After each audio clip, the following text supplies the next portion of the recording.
Praise the Lord. Hallelujah. Gulle lokuru neki manjeru.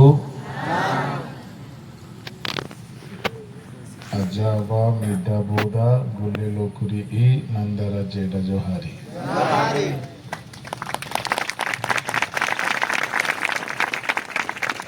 এই কথা পুষেরু সত্যি কি ମୁଁ ବେଶୀ ଜାଣିଛି। ମୁଁ ପ୍ରଭୁଙ୍କୁ ଧନ୍ୟବାଦ ଦେଉଛି। ମତେ ମନେ ପଡୁଛି 2014ରେ ମତେ ପ୍ରଥମ ଥର କରି ଏହି ଅଞ୍ଚଳରେ ବୋଧେ ନହ ଭାଇ 14ରେ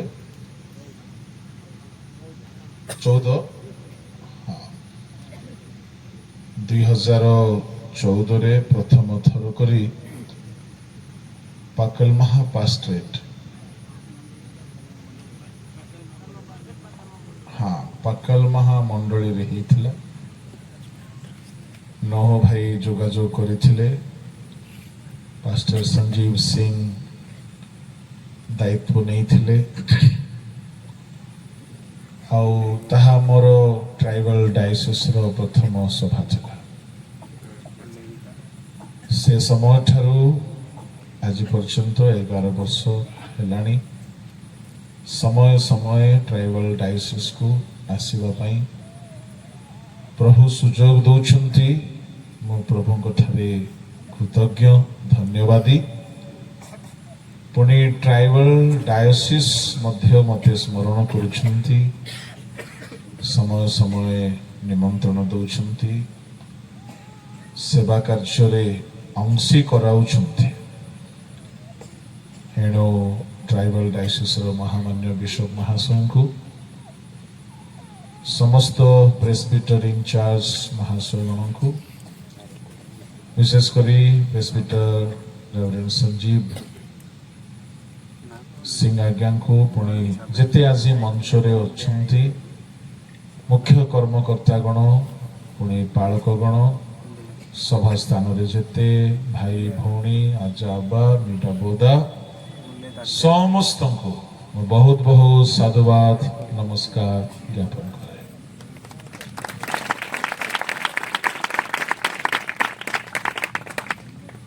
ପାଣି ବାବୁଙ୍କ ସହିତ ମଧ୍ୟ ଅନେକ ଥର ସେବା କାର୍ଯ୍ୟ କରିବାର ସୌଭାଗ୍ୟ ମିଳୁଛି। ପ୍ରଭୁ ତାଙ୍କୁ ସୁନ୍ଦର ସଙ୍ଗୀତ ସେବା ଦେଇଛନ୍ତି। ତାଙ୍କଠାରେ ମଧ୍ୟ ମୁଁ ସାଧୁବାଦ ନମସ୍କାର ଜ୍ଞାପନ କରୁଛି। ହାଲେଲୁୟା। ବର୍ତ୍ତମାନ ସବୁ ସରିଯିବାର ସମୟ, କିନ୍ତୁ ଆମେ ବାକ୍ୟ ଆରମ୍ଭ କରିବା।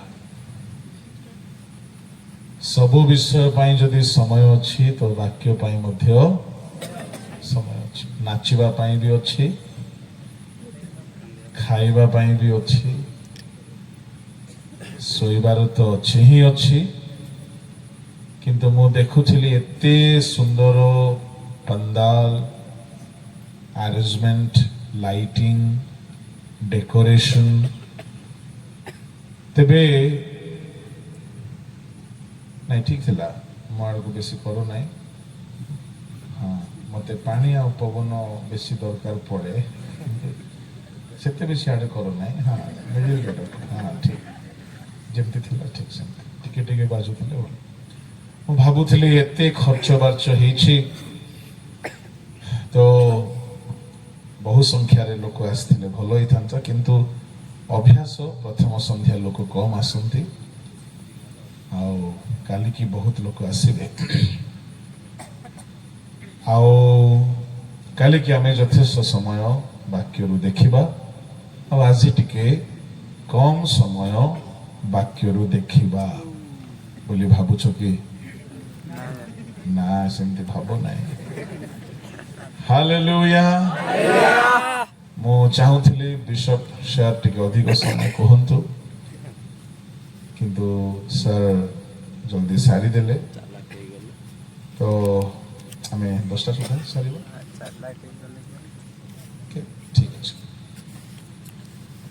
बोलो यीशु महाराज की जोरे कहबा हालेलुया, जोरे कहबा प्रेज द लॉर्ड। जोरदार गोटे करताली दे प्रभु को धन्यवाद दियो। आओ टिके जोरे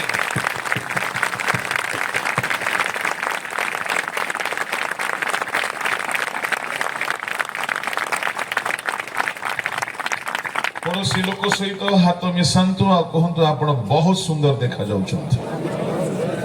बहुत सुंदर देखा जाता। समस्ते सुंदर ही देखा जाउछंती। देखिबार आखि ऊपर रहिला। प्रभु को नाम रो धन्यवाद हेउ। आसु चक्षु बंद करिबा। एक संक्षिप्त वाक्य आलोचना आडको आमे जिबा। समस्त चक्षु बंद कर। महामहिम स्वर्गस्थ पिता तुम्हार महापवित्र नामर मु धन्यवाद करुछि। हे प्रभु अनेक दिन धरी तुम्ह लोक माने एही दिन निमंते प्रार्थना प्रस्तुत एवं परिश्रम करि आसुथिले। आउ ए संध्यारे आम्भ मानंकु प्रभु उपस्थित कराइछ। आमे तुम्ह गौरव महिमा करू करू तुम्ह वाक्य ध्यान करिबा निमंते अग्रसर हेउछु। एही रात्रि तुम्हर रब सुनिबार रात्रि हेउ एवं आसंता काली की मध्य एक विशेष उद्दीपनार समय हेउ। जहा भी प्रतिबंधक अछि यीशुଙ୍କ नामरे दूर हेउ। एई समय रे एई वातावरण तुम्ह सानिध्य रे सिक्त हेउ, स्वर्गोन्मुक्त हेउ। एही स्थान रे तुम्हे गमनागमन कर एवं आम्भ मानक निमंते जहा निहाती आवश्यक प्रभु सेई सकल सत्यता प्रकाश करा। मंगलमय प्रभु तुम्हर बलवान हस्तरे एही समयर सेवा कार्य को समर्पण करी प्रार्थना यीशुଙ୍କ नामरे मागिले। एही दिन मानंकरे एहा परमेश्वरଙ୍କ इच्छा। एणु प्राय अधिकांश स्थान मानंकरे एही प्रकाशित 22-12 प्रसंग रखा जाउछि। मो गत मासरे आसीथिली गजपति पास्ट्रेट महासभारे सेठारे मध्य एही प्रसंग थिला। मो परदिन थिली मयूरभंज रे सेठारे मध्य एही प्रसंग थिला। ता पूर्वरु मु थिली बारिपदारे सेठारे मध्य एही प्रसंग थिला। परमेश्वर चाहुछंती ताहांको आगमन संबंधरे तांको लोक मानंकु अवगत कराइबा पाई। एणु तांको आगमनर प्रसंग बारंबार परमेश्वर सुनाइबाकु चाहंती। प्रभुଙ୍କ लोक माने आमे एई वार्ता सुनु सुनु बेले बेले भाबू कि सतने कौन प्रभु जीशु शीघ्र आसुछंती कि जेहेतु आमे वर्ष वर्ष धरिकी शुणी आसुछु जीशु शीघ्र आसुछंती, शीघ्र आसुछंती, शीघ्र आसुछंती। प्रभुଙ୍କ लोक माने बाइबल रु मु आपनको केतोटी प्रमाण देबा पई चाहिबी। जदि यीशुଙ୍କ आगमन शीघ्र अटे तेबे काहीकि विलंब होउछि। प्राय 2000 वर्ष हे गला काहीकि आमे पढ़ी पारिबा एवरी ताहार 1-2 पद टिके पढ़ंतु 1-2 जल्दी जल्दी के पढ़िया पे अछंती 1 अध्याय 1-2 एही शेष काल रे पुत्रंक द्वारा एई शेष काल रे पुत्रंक द्वारा आंभ मानकु कथा कहि अछंती हां ताहांकु से समस्त विषय अधिकारी करी नियुक्त कले ता माने पुत्र जीसु जेउ समय कथा कहिबाकू आरंभ कले धरा पृष्ठ रे ताहा थिला शेष काल प्रभु लोक माने समय केते अधिक पाखे आसिला ताहा मु आपनकु टिके कहिबा पई चाहे जदि जीसु ख्रीष्ट धरा पृष्ठ को आसी कथा कहिबाकू लागिले शिक्षा देबाकू लागिले प्रचार करिबाकू लागिले आ बाइबल कहूछि से समय शेष काल तामाने जीसु जगत रे आसिकी कथा कहिबार समय थिला शेष समय आ शेष समय आरंभ हेकी 2000 वर्ष प्राय हेई गलानी गलातियो 4:4 पढंतु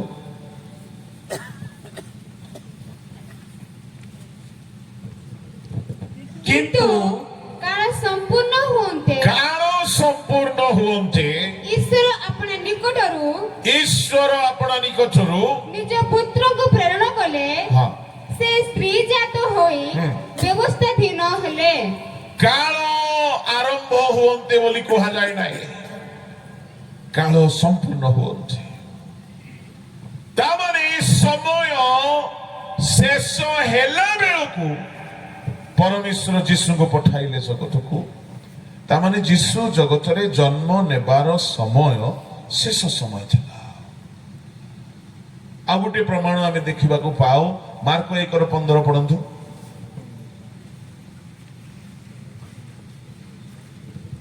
काल संपूर्ण हेलानी ईश्वरଙ୍କ राज्य सन्निकट मन परिवर्तन कर और सुसमाचार रे विश्वास कर जीसु प्रचार करी कहिबा को लागिले काल संपूर्ण हेलानी काल समाप्त हेलानी प्रभु को लोक माने मु कहिबा पई चाहे जीसु आजि को 2000 वर्ष पूर्वे प्राय ए जगत रे आसीथिले आउ से प्रचार कले जन्म हेइथिले आउ से घोषणा करिबा को लागिले बाइबल बारंबार कहूछि जीसु को जन्म हेबा समय शेष समय ताहले जीसु जन्म हेइकी 2000 वर्ष हेइ गलानी एबे की समय जदि जीसुंकर प्रचार करिबा समय शेष समय जीसुंकर जन्म हेबा समय शेष समय तेबे एबे केते अधिक समय शेष हेइ जाय नथिबो मु आपनको कहूछि जीसुंक जन्म हेबा समय शेष समय ताहेले एबे शेष समय नाही जीसुंक जन्म हेबार समय शेष समय थिला एबे शेष समयर अंतिम समय अंतिम बोली कहिले कौन पिला माने जो माने साहित्य रे पास को तो जहा अंत हेबा को जाउछि 2000 वर्ष हेलानी शेष समय बोली कि ता माने एबे अंत हेबा को जाउछि प्रभु को लोक माने मने करंतु मु आपन को उदाहरण कहिबी मने करंतु रात्रि 10टा बेले को मीटिंग समाप्त होबो 6टा बेले आरंभ होला आपण कहिबे वर्तमान आरंभ समय 8टा हे गला वर्तमान अधा समय सतला 9टा हैला आपण कहिबे शेष हेबार समय पाखे आसिलानी 9टा अधे हैला आपण कहिबे शेष समय आसीगला 9टा 55 हैला आपण कहिबे शेष समय आसीगला बस शेष ही जीवो 9ଟା ବାଜିକରି 58 ହେଲା बस बस बस ଆଉ ଅଳ୍ପ ସମୟ ଅଛି ଅତି ଅଳ୍ପ ସମୟ ଅଛି କିନ୍ତୁ 9ଟା ବାଜିକରି 59 ମିନିଟ ହେଇକରି 59 ସେକେଣ୍ଡ ଯଦି ହେଇଯାଇଛି ଆଉ କେତେ ସମୟ ବାକି ଅଛି टिक गोटे सेकेंड समय घड़ी बंद सेमिति आमे शेष कालर शेष पर्यायर शेष क्षण जे कौन समय प्रभु जीशु आसीजे कौन भावुंट एणु समय को जानतु आउ समय मुताबक काम करंतु नहले बहुत धोखा हिजबो बहुत क्षति हिजबो शीघ्र बोली कहिले ये शीघ्र शब्द एक समय को सूचाइबार शब्द देखो आमे विलंब बोली कहिले नहीं विलंबरे आसुची बोली कहिथन्ते ताहा भी गोटे समय को उपस्थापन करुछि से कहिले देखो आमे शीघ्र आसुछु ता माने समयर प्राधान्यता को प्रभु बुझाइबा को चाहुछन्ति प्रभु को लोक माने मु आपन को बाइबल रु केतोटी प्रमाण देबा पई चाहे जदि समय शेष हे आसिलानी सुनंतु शेष समय रे केमिति काम करा जाए आरंभ समय रे केमिति काम करा जाए जानिबा दरकार जदि आरंभ समय रे काम कला परी शेष रे करिवो आपण बहुत क्षति रे पड़िबे आरंभ समय अलगा शेष समय अलगा मु आपनको उदाहरण देवी केतुटी आमे पिला माने जो माने स्कूल कॉलेज पढ़ी सारिछु बा पढुछु स्कूल रे जिबार समय रे मई जून मासरे स्कूल खोले से समय रे केमिति पढ़ंती आ परीक्षा पाखे आसले केमिति पढ़ंती एमती कहीं अच्छी कि वर्षर आरंभ बहुत भलरे पढ़ती अच्छा कि कहीं ना कहीं आरंभ समय किंतु जेमिति परीक्षा मासे अच्छी टिके टिके खेलिबा कमाई देले बुलिबा कमाई देले परीक्षा 10 दिन अच्छी बहिला बेले को जोको जेमिति लागी जाए सेमिति बहिरे लागी जानती मोबाइल नहीं आउ खेल नहीं सिनेमा नहीं मूवी नहीं रील्स नहीं गप सप नहीं खाली बही बही बही बही बही खाइला बेले भी बही धरुथिबे सोइला बेले भी मुखस्थ करी करी सोइबे स्वप्न रे मध्य मुखस्थ करी बाउली होउथिबे गाधइला बेले मध्य मुखस्थ चलीथिबो आउ सब काम कला बेले खाली पाठ पाठ पाठ काहे की परीक्षा निकट जदि आरंभ दिन मानकरे जेमिति हेला हे कि थिला परीक्षा बेले को जदि सेमिति हेला हबो कोन हेबो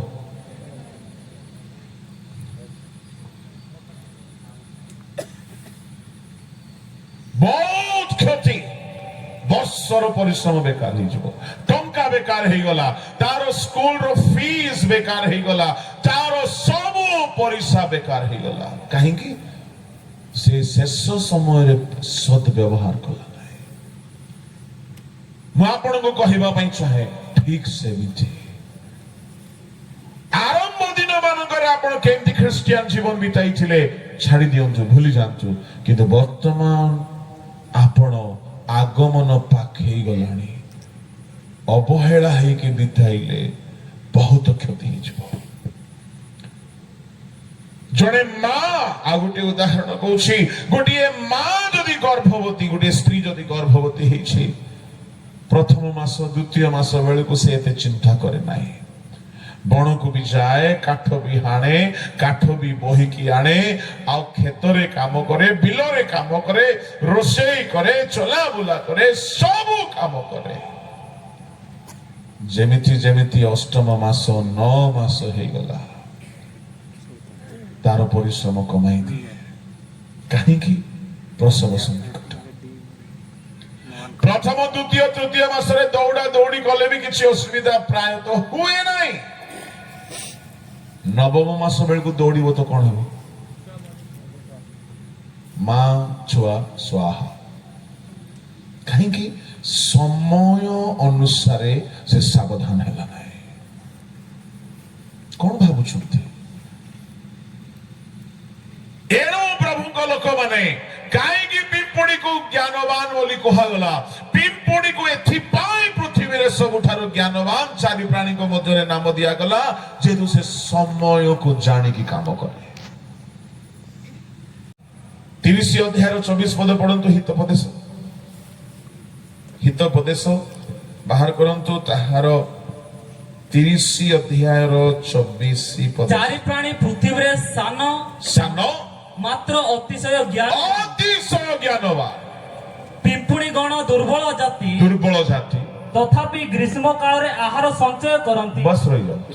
ସେଠାରେ ପିମ୍ପୁଡ଼ି, ସାଫନ, ବୁଢିଆଣୀ, ମାଙ୍କଡସା ଏମାନଙ୍କର ବର୍ଣ୍ଣନା କରାଯାଇଛି। ପଙ୍ଗପାଳ ଏମାନଙ୍କର ସ୍ୱତନ୍ତ୍ର ସ୍ୱତନ୍ତ୍ର ବିଶେଷତା ଅଛି। ଜ୍ଞାନୀ ବୋଲି କୁହାଗଲା। ହେଲେ ପିମ୍ପୁଡ଼ିର ଜ୍ଞାନ କଣ? ଏ ଜ୍ଞାନୀ ମାନଙ୍କ ଧାଡ଼ିରେ ପିମ୍ପୁଡ଼ି ନମ୍ବର 1। କାହିଁକି ନମ୍ବର 1? ସେ ସମୟର ସଦ୍ବ୍ୟବହାର କରେ। ହିତୋପଦେଶ 6:6-8 ପଢନ୍ତୁ। ହେ ଅଳସୁଆ, ହେ ଅଳସୁଆ, ତୁମ୍ଭେ ପିମ୍ପୁଡ଼ି ପାଖକୁ ଯାଅ, ପିମ୍ପୁଡ଼ି ପାଖକୁ ଯାଅ, ତାହାର କ୍ରିୟା ବିବେଚନା କର। ଷ୍ଟଡି କର ସେ କେମିତି କାମ କରୁଛି। ହୁଅ ଜ୍ଞାନୀ ହୁଅ, ଜ୍ଞାନୀ ହୁଅ।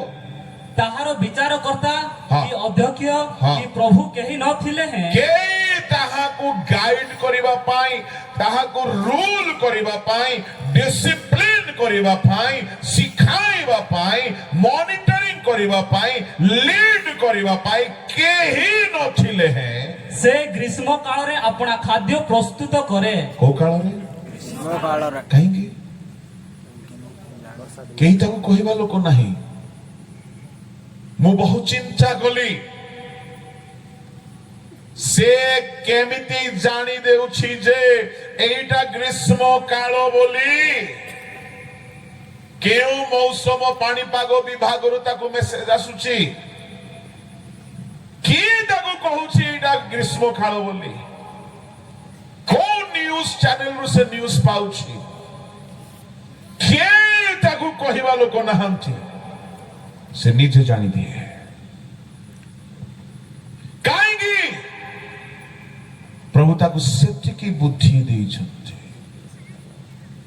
ସାନ ପ୍ରାଣୀ କିନ୍ତୁ ସେ କାଳକୁ ଚିହ୍ନେ, କାଳକୁ ଜାଣେ।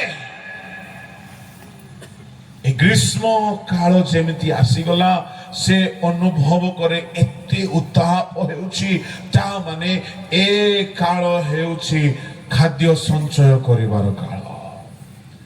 କେହି କହୁନାହାନ୍ତି ସେ କାହିଁକି ସଞ୍ଚୟ କରେ? ଯେହେତୁ ଗ୍ରୀଷ୍ମ ପରେ କେଉଁ କାଳ ଆସିବ? ବର୍ଷା।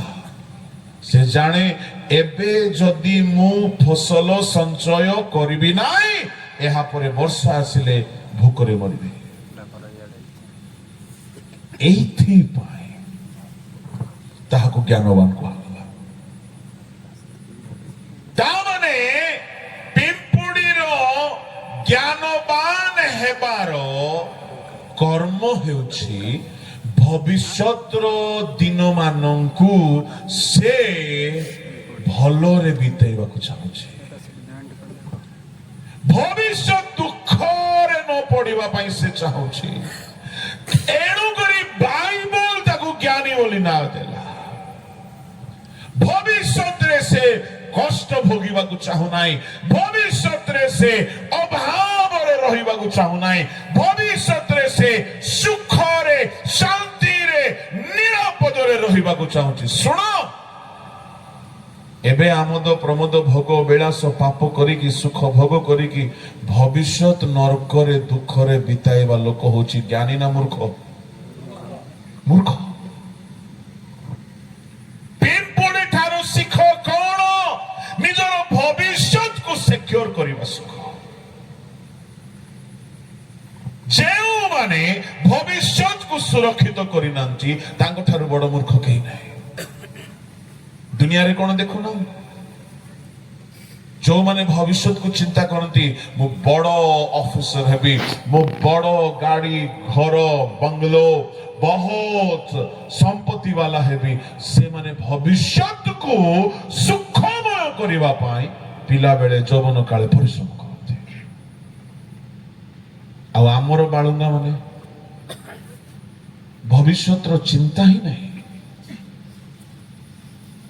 ସ୍କୁଲ ଗଲେ ବି ମା ବାପାକୁ ଠକୁଛନ୍ତି। କାହାକୁ ତୁମେ ଠକୁଛ? ନିଜର ଭବିଷ୍ୟତକୁ ତୁମେ ଠକୁଛ, ମା ବାପାକୁ ନାହିଁ।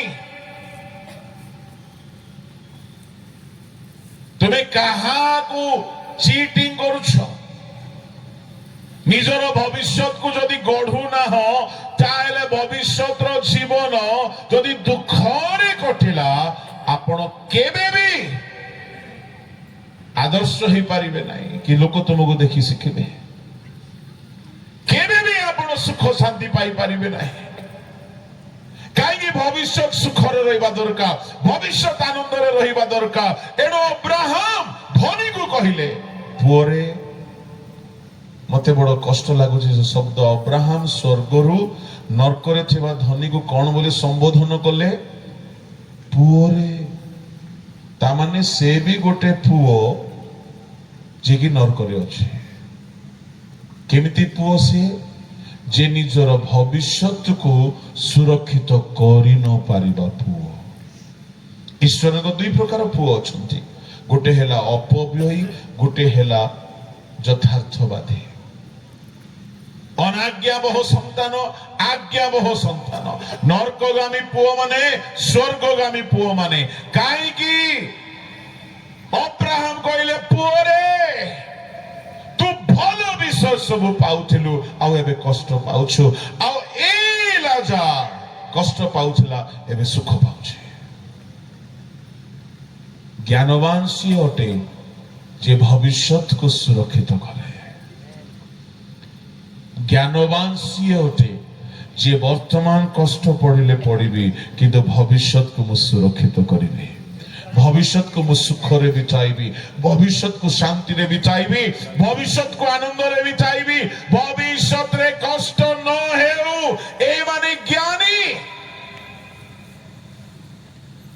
ଆଉ ଶୁଣନ୍ତୁ, ଭବିଷ୍ୟତ, ପିମ୍ପୁଡ଼ିର ଭବିଷ୍ୟତ ଅଳ୍ପ ଦିନ, କିନ୍ତୁ ଆମର ଭବିଷ୍ୟତ ଅନନ୍ତ କାଳ ଅଟେ। ଗୋଟିଏ ମାସେ ନାହିଁ, ବର୍ଷେ ନାହିଁ, 2 ବର୍ଷ ନାହିଁ, 100 ବର୍ଷ ନାହିଁ, 1000 ବର୍ଷ ନାହିଁ। ଶୁଣନ୍ତୁ ଶୁଣନ୍ତୁ ଶୁଣନ୍ତୁ, କୋଟି କୋଟି ଯୁଗ ଯୁଗ ଯୁଗ, ସୀମାହୀନ ଅନନ୍ତ ସମୟ ଯାଏ ସୁଖ ପାଇବେ। ସ୍ୱର୍ଗରେ ରୋଗ ନାହିଁ, ସ୍ୱର୍ଗରେ ଅଶ୍ରୁ ନାହିଁ, ସ୍ୱର୍ଗରେ କ୍ଷୁଧା ନାହିଁ, ସ୍ୱର୍ଗରେ ତୃଷା ନାହିଁ, ସ୍ୱର୍ଗରେ ଶୈତାନ ନାହିଁ, ସ୍ୱର୍ଗରେ ଅଶାନ୍ତି ନାହିଁ, ସ୍ୱର୍ଗରେ ସମସ୍ୟା ନାହିଁ, ସ୍ୱର୍ଗରେ ବିପଦ ନାହିଁ। ସବୁଦିନ ଆପଣ ସୁଖ ଶାନ୍ତିରେ ରହିବେ ଯଦି ଏଇ ଅଳ୍ପ ଦିନ କାଳ ଯଦି ଆପଣ ପ୍ରସ୍ତୁତ ହେଇଯିବେ। ଭାବି ଦେଖନ୍ତୁ, କେଡ଼େ ବଡ଼ ମୂର୍ଖ ସେମାନେ ଯୋଉମାନେ ଏ ଅଳ୍ପ ଦିନ 60-70 ବର୍ଷର ଆୟୁଷରେ ଜୀବନକୁ ଅଶୁଚି କରି, କିଏ ତ ମୋବାଇଲରେ ଅଶୁଚି ହେଉଛି, କିଏ ତ ଟୋକି ସାଙ୍ଗରେ ଟୋକା ସାଙ୍ଗରେ, କିଏ ତ ସିନେମାରେ ସିରିଏଲରେ, କିଏ ତ ମଦରେ, କିଏ ତ ପାପରେ, କିଏ ତ ଗଞ୍ଜେଇରେ, କିଏ ତ ଚୋରି କରିବାରେ, କିଏ ତ ବ୍ୟଭିଚାର କରିବାରେ, କିଏ ତ ମଦ୍ୟ ବେପାରରେ, କିଏ ତ ଆଉ କିଛି ଆଉ କିଛି ଆଉ କିଛି। ଅଳ୍ପ ଦିନର ସୁଖ।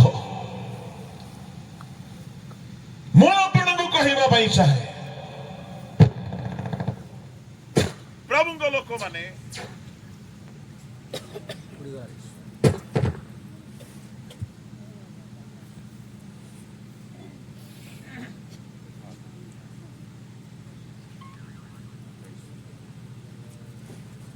ମାନଙ୍କୁ ଶିକ୍ଷା ଦିଏ, ଯଦି ଏଇ ଜଗତରେ ଅଳ୍ପ ଦିନ ଆମର ପରମାୟୁ। ଆଇବ ପୁସ୍ତକରେ ଲେଖା ଅଛି, आइब ताहार बाहर करंतु 14 अध्याय रे मनुष्यर परमायु केते तार 1 2 3 पद टिके पढंतु स्त्री जात मनुष्य अल्पायु हां वो दुख रे परिपूर्ण मनुष्य अल्पायु ता माने आपण 70 80 वर्ष बंचिबे ताठू अधिक नाही बेसी बेसी हेले 90 100 आउ ताठू अधिक नाही किंतु स्वर्ग दीर्घ काल ए अल्प आयुषर दिन को जदि तुम्हें पापरे बिताई कि स्वर्ग को जदि तुम्हें रिजर्व करि पारलो नाही भाबी देखो केडे मूर्ख अटो केडे मूर्ख अटो हाँ जदि आपण कहिबे आगे मो पाप छाड़ी पारु नै मते हेल्प करो किछि करा जाई पारिबो मो छाड़ीबा को चाहूछि किंतु पारु नाही एंती लोक जदि अछंती प्रभु आपन को हेल्प करिवे मो भी हेल्प करिवि प्रभु को दास माने भी हेल्प करिवे जो माने डेलिबरेटली पाप छाड़ीबा को चाहू नाते किछि करा जाई पारिबो नाही এই অল্পায়ু মনুষ্য র সামনারে দুই গোটি অল্প অল্প বিষয়କୁ রখা যাইছি কোন যদি আপন মানে অল্প কাল এ 60 70 80 ବର୍ଷ অল্প কাল যদি দুঃখ কষ্ট সহিবে পিতর কোন কହୁଛନ୍ତି ଟିକେ ବାହାର କରନ୍ତୁ ପ୍ରଥମ ପିତର ତାହାର 1 ଅଧ୍ୟାୟ जो परित्राण शेष काल रे प्रकाशित हेबा पाए प्रस्तुत होई अछि सेथि निमते तुम्भे माने ईश्वरक शक्ति रे विश्वास द्वारा सुरक्षित हेउछ एथिरे तुम्भे माने उल्लास करूछ यद्यपि वर्तमान अल्प समय पाए नाना परीक्षा द्वारा दुख भोग करिवा तुममानक पक्षे आवश्यक हुए केते समय पाए ए 70 80 90 वर्ष परीक्षार वर्ष हेबो आपण को बहुत दुख आसीबो बहुत कष्ट आसीबो उपवास कले शरीर रे कष्ट हुए आंटो भांगिले कष्ट हुए पाप छाड़िले कष्ट हुए लोक छोटा करिवे लोक निंदा करिवे परिहास करिवे भाग्य धरि के चलिले लोक आपण को शत्रु हेइ जिवे अल्प समय टिके दुख भोग करंतु यद्यपि समय नाना परीक्षा द्वारा दुख भोग करबा आवश्यक हुए किंतु मने रखि थांतु जेतेबेले यीशु प्रकाशित हेबे 7 पद पढो जेपरि अग्नि द्वारा परीक्षित क्षयण सुवर्ण अपेक्षा अधिक बहुमूल्य जे तुममानकर परीक्षा सिद्ध विश्वास ताहा यीशु ख्रीष्ट को प्रकाशित हेबा समय रे प्रशंसा गौरव और संभ्रमर कारण हेबो अल्प समय निमंते नाना परीक्षा द्वारा ता पर लाइन कोन अछि प्रशंसा पर लाइन कोन अछि परीक्षा द्वारा अरे भाई परीक्षा द्वारा तो मु कहिली ता पर शब्द कोन अछि छाड़ो लेखा अछि अल्प समय पाए नाना परीक्षा द्वारा पर शब्द कोन अछि दुख भोग ताहले 70 वर्ष 80 वर्ष परीक्षा देबा को पड़िबो आपण सुनंतु क्रिश्चियन जीवन रे परीक्षा नाही तो आपण स्वर्ग जाई परिबे नहीं काहे कि क्रिश्चियन जीवन जन्म हेबा ठारू ख्रिस्टियन को ठारे जन्म हेबा ठारू परीक्षा आरंभ हुए मरिबा जाय परीक्षा हुए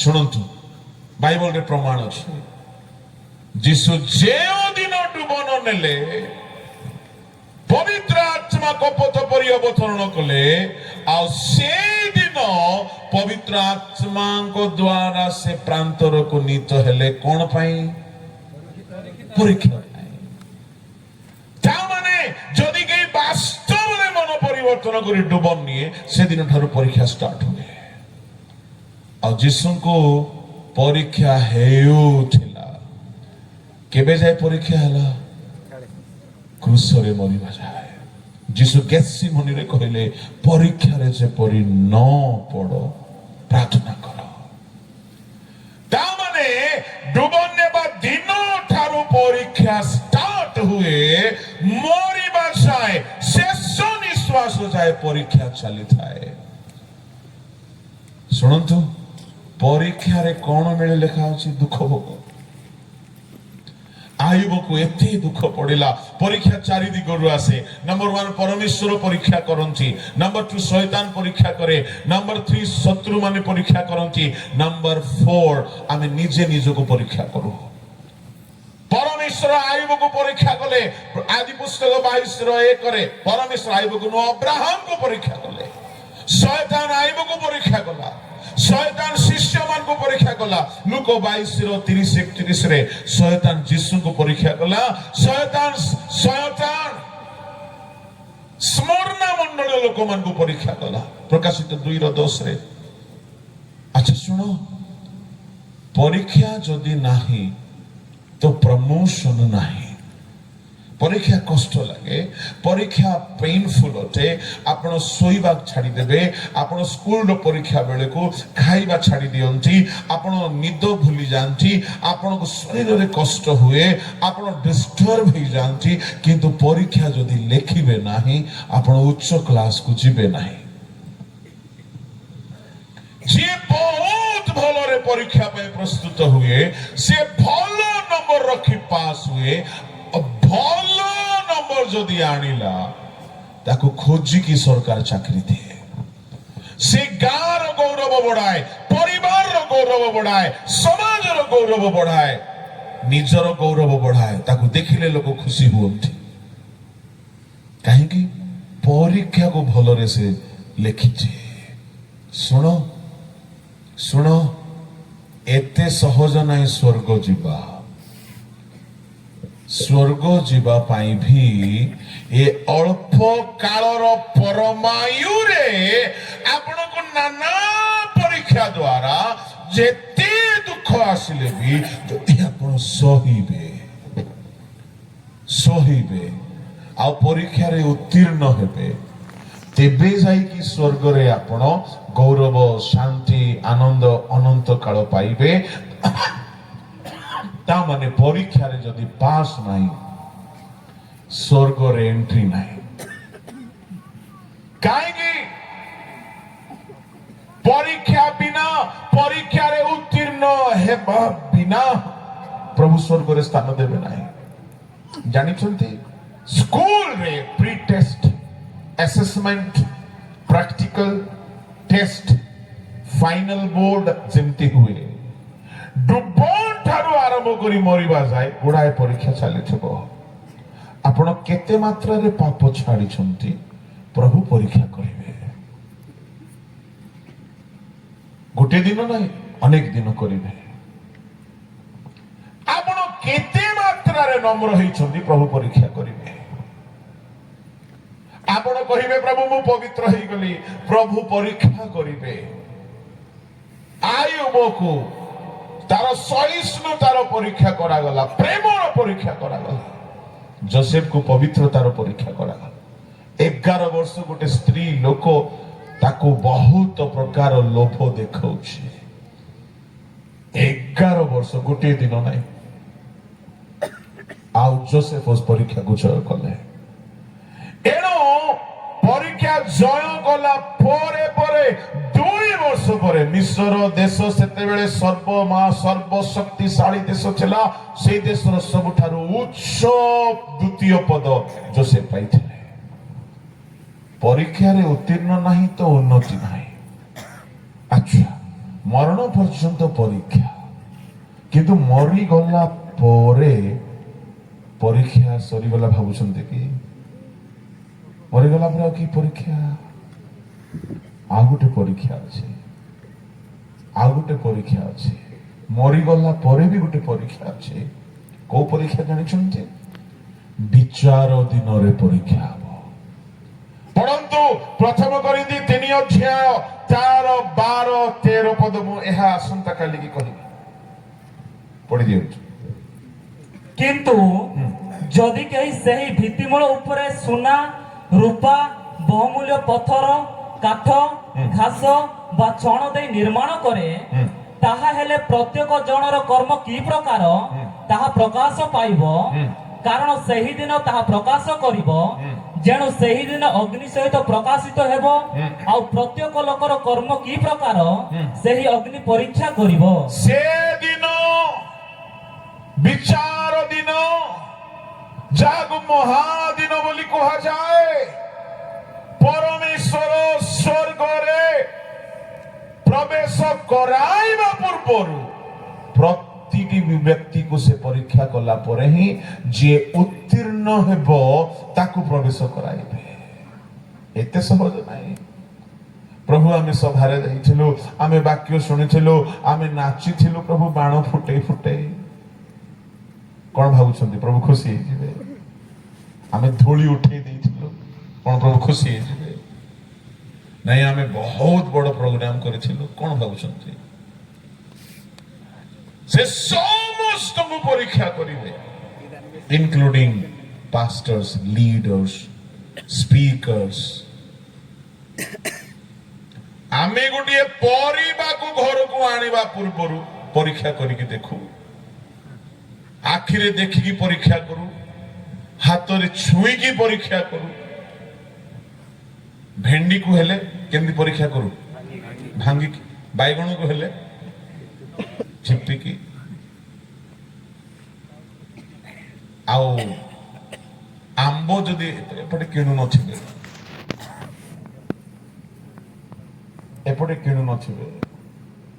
ଏପଟେ ତ ସବୁ ଶିକରି ମାହା, ପାକଲ ମାହା, ମାହା ମାହା ସବୁ ତ ମାହା, ଏପଟେ ଆଉ କାହିଁକି କିଣିବେ? କିନ୍ତୁ କିଣିଲା ଯଦି କିଣଉଛି ଶୁଙ୍ଗି କିଣଉଛି, ନାକ ପରୀକ୍ଷା କରେ, ଦେଖନ୍ତି, ଆଖି ପରୀକ୍ଷା କରେ। ଆମେ ସାଧାରଣ ପରିବାକୁ ନିଜର କରିବା ପାଇଁ ଯଦି ପରୀକ୍ଷା କରୁଛୁ, ଏ ଅଗାଡି ମାନବ ଜାତି, ଚୋର ଡକାୟତ ମଦୁଆ ବ୍ୟଭିଚାରୀ ପାପୀ ମାନଙ୍କୁ ସବୁଦିନ ପାଇଁ ନିଜର ସ୍ତ୍ରୀ କରିବା ପୂର୍ବରୁ କଣ ଭାବୁଛନ୍ତି? ବିନା ପରୀକ୍ଷାରେ ଗ୍ରହଣ କରିଦେବେ?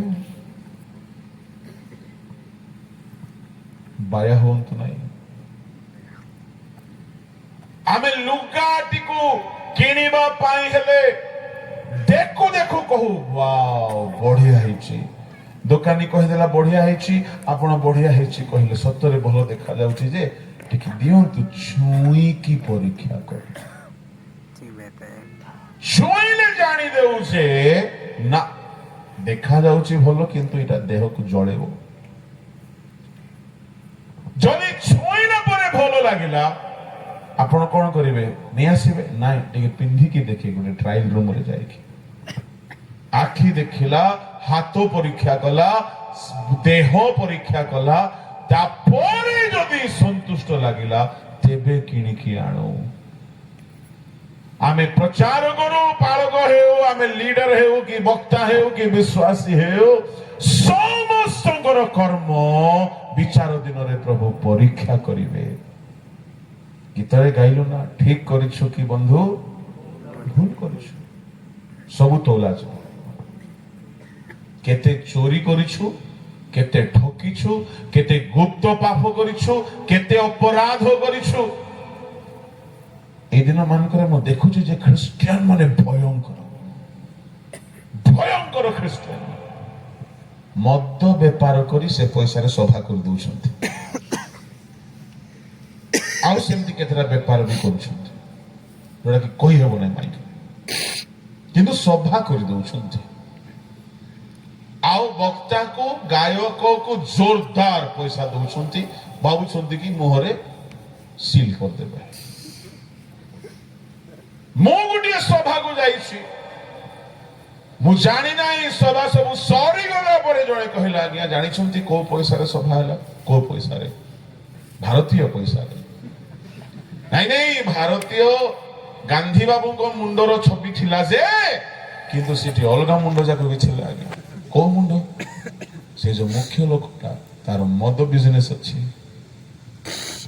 ରାନ୍ଧୁଛି ସେ ମୌଲ ମଦ। ସଭା କରିଦେଇକି ଭାବୁଛନ୍ତି ପାପ ସବୁ କ୍ଷମା ହେଇଯିବ। ପ୍ରଭୁଙ୍କ ଲୋକମାନେ ସେ ଦିନ ଅଗ୍ନିରେ ପରୀକ୍ଷା ହେବ। ନିଆଁ ନିଆଁ ନିଆଁ। କଣ ଏ ଅଗ୍ନି? ଈଶ୍ୱରଙ୍କ ବାକ୍ୟ। ଯେରେମିୟା 23:29 ଲେଖା ଅଛି, ଈଶ୍ୱରଙ୍କ ବାକ୍ୟ କି ଅଗ୍ନି ତୁଲ୍ୟ ନୁହେଁ। ବାକ୍ୟ ଅନୁସାରେ ପରୀକ୍ଷା କରିବେ, ବାକ୍ୟ ଅନୁସାରେ ମାପିବେ, ବାକ୍ୟ ଅନୁସାରେ ଦେଖିବେ। ଏଣୁକରି ରୋମିଓ 2:16 ଲେଖା ଅଛି, ମୋହର ସୁସମାଚାର ଅନୁସାରେ ବିଚାର ହେବ। ତା ମାନେ ପାଉଲ କହିଲେ ମୋର ବାକ୍ୟ ଅନୁସାରେ ବିଚାର ହେବ। ତା ମାନେ ବିଚାର ଦିନରେ ପୁସ୍ତକ ମାନ ଫିଟାଇ ଦିଆଯିବ, ଆଉ ଜୀବନ ପୁସ୍ତକ ଫିଟାଇ ଦିଆଯିବ, ଅନେକ ପୁସ୍ତକ ଫିଟାଇ ଦିଆଯିବ, ଈଶ୍ୱରଙ୍କ ବାକ୍ୟ ଫିଟାଇ ଦିଆଯିବ। ବାକ୍ୟ ଅନୁସାରେ ଯାହାର ଜୀବନ ଠିକ ନାହିଁ, ବାକ୍ୟ ରୂପକ ଅଗ୍ନିରେ ପରୀକ୍ଷା କଲା ବେଳେ ଯଦି ଆପଣଙ୍କ କର୍ମ ଆପଣଙ୍କ ଜୀବନ ଠିକ ଅଛି, ଆପଣ ରକ୍ଷା ପାଇବେ। ଶୁଣନ୍ତୁ, ଡୁବ ନେବା ଦିନ ଠାରୁ ପରୀକ୍ଷା ଷ୍ଟାର୍ଟ ହୁଏ, ବିଚାର ଦିନ ପର୍ଯ୍ୟନ୍ତ ପରୀକ୍ଷା ଚାଲିଥାଏ। କି ଆମର ଜଣେ ଲୋକ ବାକ୍ୟ ପାଳନ କରିବା ପାଇଁ ଏତେ ଦୃଢ ସଂକଳ୍ପ ନେଲା ଯେ ତା ହେତୁରୁ ଆମ ସବୁକୁ ବିପଦ ଆସିଛି। ଆଜିକାଲି ସେମିତି ହେଇଥିଲେ କଣ ହେଇଥାନ୍ତା କେଜାଣି? ଇଏ କାହିଁକି ରେ ବାବୁ ଇଏ ଏତେ ଟେମ୍ପର ଦେଖେ ହେଲା, ସମସ୍ତେ ଏବେ ହଣା ଯିବେ କହିଥାନ୍ତେ। କିନ୍ତୁ ଜିହୁଦୀ ମାନେ ଉପବାସ କଲେ, ସମସ୍ତେ ଉପବାସ କଲେ। ଆଉ ଜାଣିଛନ୍ତି, ଉପବାସରେ ଏମିତି ମିରାକଲ ହେଲା ଯେ ବାକ୍ୟ ଉଲ୍ଲଂଘନ କରାଇବା ଲୋକ ସବୁଦିନ ପାଇଁ ଫାଶୀରେ ମରିଗଲା। ଶୁଣ, ବାକ୍ୟ ମାନିବା ପାଇଁ ବି ଗୋଟେ ସୋର୍ସ ଅଛି, ଫାଷ୍ଟିଂ ପ୍ରେୟର। ବେଶୀ ନ କଲେ ମଧ୍ୟ ଟିକେ ଟିକେ କରନ୍ତୁ। ଆହୁରି ଗୁଡାଏ ସୋର୍ସ ଅଛି, ସମୟ ନାହିଁ କହିବା ପାଇଁ। କିନ୍ତୁ ବାକ୍ୟ ବିନା ଆପଣ ଜୟ କରିପାରିବେ ନାହିଁ। ଯଦି ଆପଣ ବାକ୍ୟ ମାନିକି ଚାଲିଛନ୍ତି, ଜିହ୍ୱାରେ ମିଥ୍ୟା କହୁନାହାନ୍ତି, ପରଚର୍ଚ୍ଚା କରୁନାହାନ୍ତି, ଚକ୍ଷୁରେ ମନ୍ଦ ଦେଖୁନାହାନ୍ତି, ତାମାନେ ତୁମ ଚକ୍ଷୁ ବାକ୍ୟ ମାନିକି ଚାଲିଛି। ହସ୍ତରେ ଲାଞ୍ଚ ନେଉନାହାନ୍ତି, ଅନର୍ଥ ଧରୁନାହାନ୍ତି, ଅଶ୍ଳୀଳ ବସ୍ତୁକୁ ସ୍ପର୍ଶ କରୁନାହାନ୍ତି, କ୍ରୋଧ କରୁନାହାନ୍ତି, ଲୋଭ କରୁନାହାନ୍ତି, ବ୍ୟଭିଚାର କରୁନାହାନ୍ତି, ହତ୍ୟା କରୁନାହାନ୍ତି, ମିଥ୍ୟା କହୁନାହାନ୍ତି, ବାକ୍ୟ ମାନିକି ଚାଲିଛନ୍ତି। ଶୟତାନ ବି ତୁମକୁ ପରୀକ୍ଷା କରିବା ଆଗରୁ 10 ଥର ଚିନ୍ତା କରିବ। କାହିଁକି? ସେ କୋଉ ପାପରେ ଆଣିକି ତୁମକୁ ପରୀକ୍ଷା କଲେ ବି ତମେ ତ ଅଲରେडी ମାନି ଚାଲିଛ। जहां हिंदी में कहावत है, जिसको 19 आता है उसको 17 मत सिखाओ, जिसको 19 आता है 17 मत सिखाओ। जे वाक्य ऑलरेडी मानी के चली ताकू कि शैतान अनाज्ञा बह कराई पारे। वाक्य मानिबा लोक शैतान को परीक्षा को जीति पारे। तृतीय परीक्षा को जीतबार कोचिंग होची फास्टिंग प्रेयर। अगेन उपवास प्रार्थना बिना आपण शैतान परीक्षा को जय करि पारिबे ना। ए तीनटा होमवर्क मु आपन को कहूची, प्रार्थना, वाक्य पालन, उपवास आरंभ कर दियंतो। काहेकि प्रभु को लोक माने ए अल्प काल रे जदि अल्प परीक्षा आसिला बहुत दुख भोग कले 70, 80, 90 वर्ष आगमन बेल को प्रशंसा पाइबे, गौरव पाइबे, संभ्रम पाइबे। एहार ठीक अपोजिट जदि वर्तमान सुख पाइले पापर क्षणिक सुख। एब्री 11:25 पढ़ंतु।